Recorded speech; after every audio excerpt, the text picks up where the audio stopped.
Alors, nous allons vous parler aujourd'hui de la prévention cardiovasculaire. La prévention cardiovasculaire, c'est des choses que nous devons faire, mettre en pratique pour éviter les accidents cardiovasculaires et réduire la mortalité par des maladies cardiaques ou vasculaires. Aujourd'hui, le nombre de décès dans notre pays par événement cardiovasculaire ou cérébrovasculaire brutal ne cesse malheureusement d'augmenter. À titre d'exemple, près de 50% de cas de décès, plutôt je voulais dire, brutaux sont imputables aux accidents cardiovasculaires et cérébrovasculaires.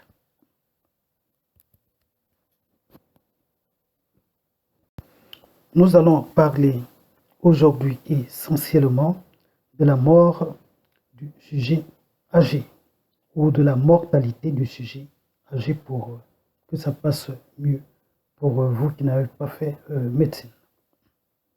Alors nous allons vous évoquer un petit sujet déjà à l'époque abordé par notre doyen, le professeur Jean-Louis Nkoua, qui a fait une étude sur près de 801 décès de sujets de 60 ans et plus survenus au centre hospitalier et universitaire de Brazzaville. Cette étude avait été menée avec ses collaborateurs qui étaient le professeur Kimbali Kati, le professeur, le docteur Ekoba Julien, le professeur Thierry Gombe et le doyen, bien sûr, comme vous le savez bien, bon diagnostic, bon traitement, le docteur Mwanga Yidika. Alors, je vais vous faire la petite synthèse de cette étude.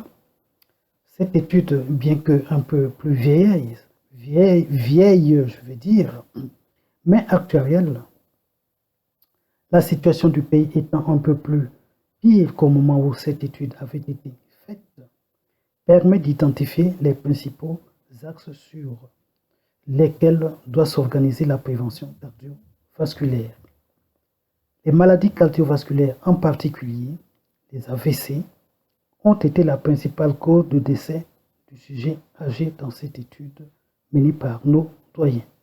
Outre l'amélioration des structures, des moyens de prise en charge et le recrutement des spécialistes qui permettaient de réduire la mortalité par événement cardiovasculaire ou cérébrovasculaire et les morts évitables, la prévention cardiovasculaire apparaît comme une priorité au Congo.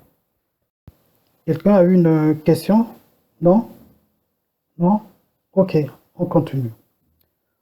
Autant donc de paramètres qui permettent de justifier qu'il y a urgence à mener des actions de prévention pour réduire significativement le nombre de décès dans notre pays et éviter hélas la fréquence encore trop élevée des évacuations sanitaires au Congo, surtout à cette époque du Covid ou de la Covid-19 en 2021. La maladie coronaire avec sa principale complication est l'infarctus du myocarde, ainsi que l'hypertension artérielle, et ses complications, les accidents vasculaires cérébraux et l'athérosclérose, sont responsables de ces maladies multifactorielles. Je tape sur la table parce qu'il est temps que les gens cessent de mourir bêtement au Congo, parce que nous qui avons appris à soigner les patients, nous dormons peut-être un peu tôt. Corriger les facteurs de risque comme l'hypertension artérielle, le diabète, sucre natrium, l'obésité, l'hypercholestérémie, le tabagisme et la sédentarité est une priorité et un enjeu de santé publique incontestable aujourd'hui au Congo. À côté de cela, nous ajoutons donc les gestes barrières avec cette fameuse maladie due à ce virus qui existe depuis des siècles, mais que les gens ont à peine découvert l'existence aujourd'hui. Donc, se laver les mains, avoir des solutions hydroalcooliques, mettre Un masque lorsque vous êtes nombreux dans une pièce ou lorsque vous vous baladez. Et pour ceux qui, les adeptes du vaccin, arrêt messager, ben, allez vous vacciner en prenant toutes les précautions, en éliminant les contre-indications. Des gens qui ont des maladies thromboemboliques ou qui ont des antécédents, des déficits en facteurs de coagulation, il faut faire extrêmement attention avant d'aller prendre cette vaccination.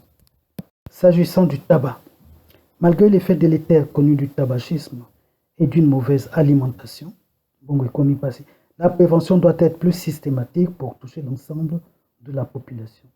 Tout âge, tout sexe et tout milieu socio-professionnel ou tout milieu socio confondu. Oui, pour répondre à votre question, les actions de prévention doivent inclure 1. Une meilleure médiation de la prévention, médiatisation, je veux dire, de la prévention, en collaboration avec les organes de presse, la radio, la télévision, les journaux, les séminaires, les colloques et même des théâtres. Deuxièmement, action de sensibilisation, de dépistage et de soins aux patients comme nous l'avons fait à Ngou, à Owando, à Djambala, etc. Troisièmement, action de promotion d'une alimentation saine qui privilégie fruits et légumes du pays. Les congeler, les aliments importés, mais quoi? Nous n'avons pas de terre pour cultiver, pour élever. Comment expliquons-nous le fait qu'on mange que des congelés? Enfin, je m'arrête. Voyez-vous, les bénéfices de ces actions seront plus importants et certainement moins coûteux que les évacuations sanitaires. Nous pouvons ainsi éviter certains décès prématurés et contribuer au développement du Congo. Voilà, chers amis, ce 27 novembre 2021, ma contribution, et je continuerai à vous mettre ces petits trucs sur le net pour que nous en prenons conscience et que l'on meure moins.